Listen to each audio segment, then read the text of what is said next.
ఎప్పుడో వస్తావు అనుకున్నాను, ఇప్పటికే చాలా లేట్ అయింది.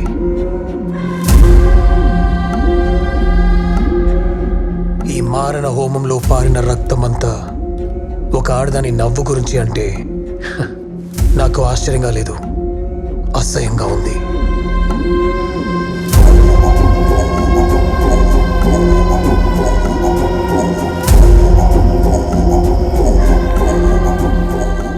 ఒకటి మాత్రం గుర్తుంచుకో మైకల్, నిన్ను నన్ను ఒక ఆడపిల్ల ఇష్టపడ్డానికి ఒక మంచి రీజన్ అయితే ఖచ్చితంగా ఉండదు. దానికి దాని ప్రాణం ముఖ్యం, దాని తండ్రి ముఖ్యం. నీ దగ్గర నవ్వితే జరుగుతుంది అనుకుంది, జరిగిపోయింది. నువ్వు కాకపోతే ఇంకొకడు, వాడు కాకపోతే నా దగ్గర నవ్వుతుంది. మనలాంటి వాళ్ళకి ఎవరిని చూసినా మనలాగే అనిపిస్తుంది సార్. అనుమానం మనకుండే రోగం, తప్పు వాళ్ళది కాదు. అయినా మోసం చేశారు అనుకుందాం. మనం చేసిన పాపాల ముందు వాళ్ళ మోసం చాలా చిన్న శిక్ష. ఆడదాని మాయలో పడి ఇబ్బందులు పడటమే కొంతమంది పురుషులకు తలరాతని రాసి పెడతాడు దేవుడు. నువ్వు ఆ మాయలో ఇరుకున్నావు మైకల్. ఇక నీకు ఎంత చెప్పినా అర్థం కాదు ఆడవాళ్ళ విద్యలు. ఇక్కడి నుంచి నువ్వు తిరిగి వెళ్ళేటప్పుడు నా రక్తం మాత్రమే నీ చేతుల్లో మిగిలి ఉంటుంది మైకల్, అది ఉండదు.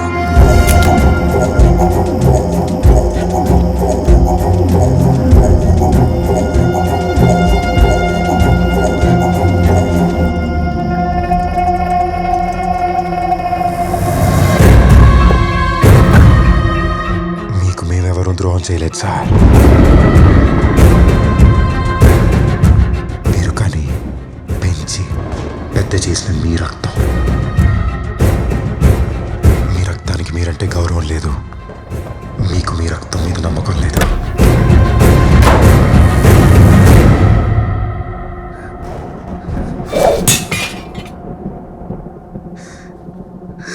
ఇంకా చూస్తున్నావేంటి?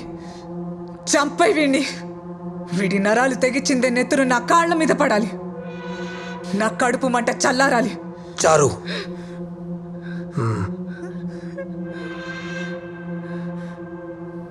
ఏదేమైనా వాడు నా కొడుకు. వాడు నాలాగే ఉంటాడు. అయినా వాడిని కన్నా నాకు వాడు ఎలా ఉంటాడో, ఏం చేస్తుంటాడో తెలియదు అనుకున్నావా? ఇది రేపో మాపో వాడు కూర్చోవలసిన స్థానం.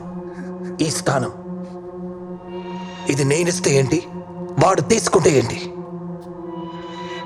అసలు నువ్వు ఎవరు మధ్యలో? అలా ఆవేశంలో ఏది ట్రై చేయకండి సార్.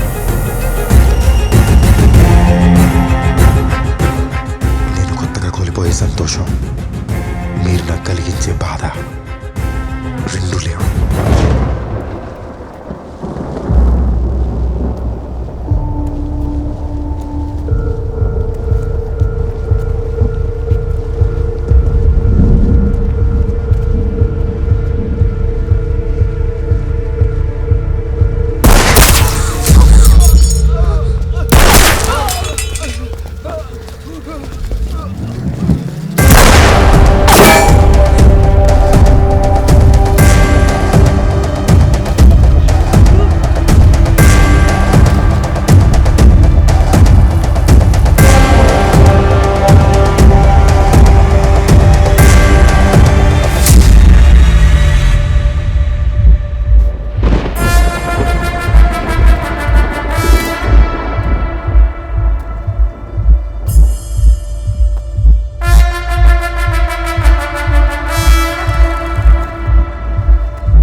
బాగా ఆలోచించు మైకల్. నేను నీకు ఆశ్రయం ఇచ్చాను, ఆయుధాన్ని ఇచ్చాను, కానీ నువ్వు దానికోసం నిలబడుతున్నావు. నేనే కదా నీకు కావాలి. రా, తనని వదిలే. పాపం. ఛీ! వీడిని బతిమాలుతున్నావా? వీడి చావు చూడని నేను ఉంటే ఎంత పోతే ఎంత.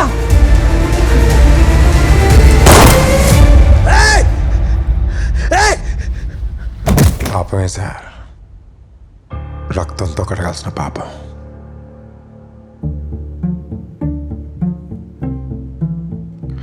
నేను ఇక్కడికి వచ్చింది మిమ్మల్ని చంపడానికి మాత్రమే కాదు సార్, ముందు ఈవిడ్ని చంపడానికి.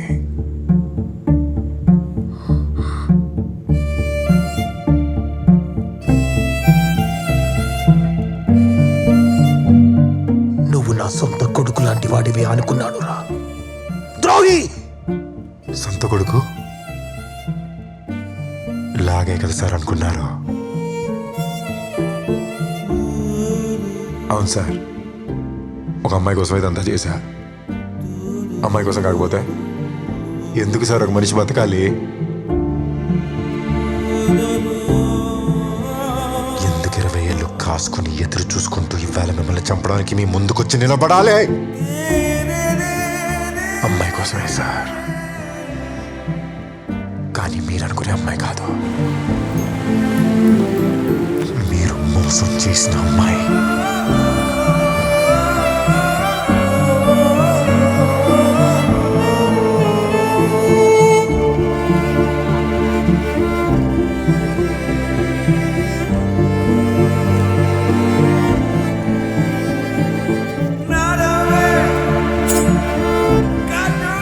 ఈ వయసులో కత్తితో ఏం పనిరా?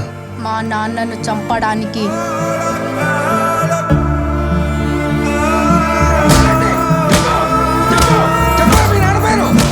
గురునాథ్,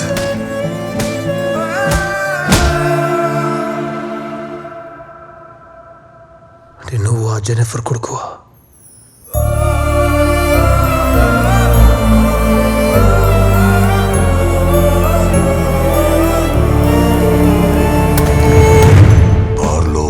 పాడే అమ్మాయితో గురునాథ్కి పరిచయం ఏర్పడిందే, ఆ అమ్మాయి పేరు జెన్నిఫర్.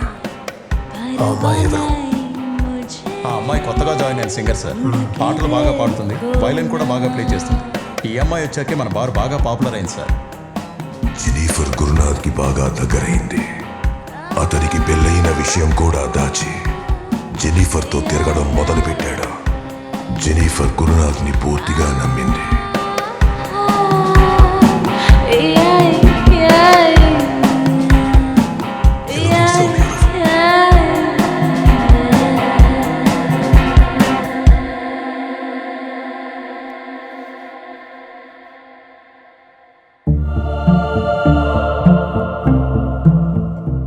గురునాథ్ వల్ల జెన్నిఫర్ నెల తప్పింది.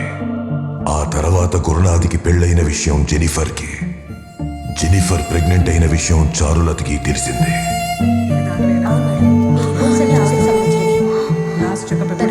ఈ విషయం తెలియడంతో గురునాథ్ జెన్నిఫర్ని దూరం పెట్టాడు. కడుపు తీయించుకోమని బెదిరించాడు. నీతో పాటు ఉండటం కుదరదు. చేసుకోమని ఎన్నిసార్లు చెప్పాను నీకు?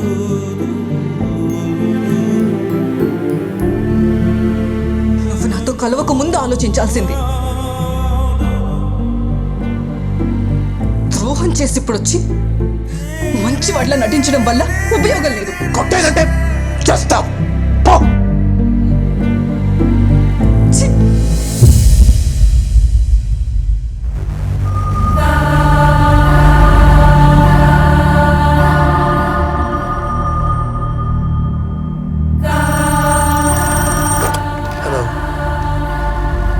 అక్కడే ఉన్నావని నాకు తెలుసు గురు.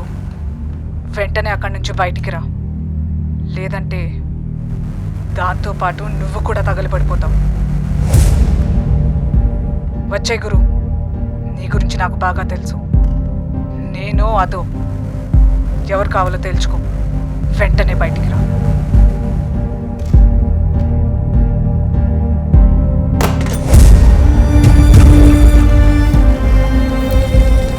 ఎవరితోనైనా పడుకో, కానీ వారసుడు మాత్రం ఒక్కడే ఉండాలి. అది నా బిడ్డై ఉండాలి. జెనిఫర్ ఇంట్లో ఉండగానే చారులత ఇల్లు తగలబెట్టించేసింది.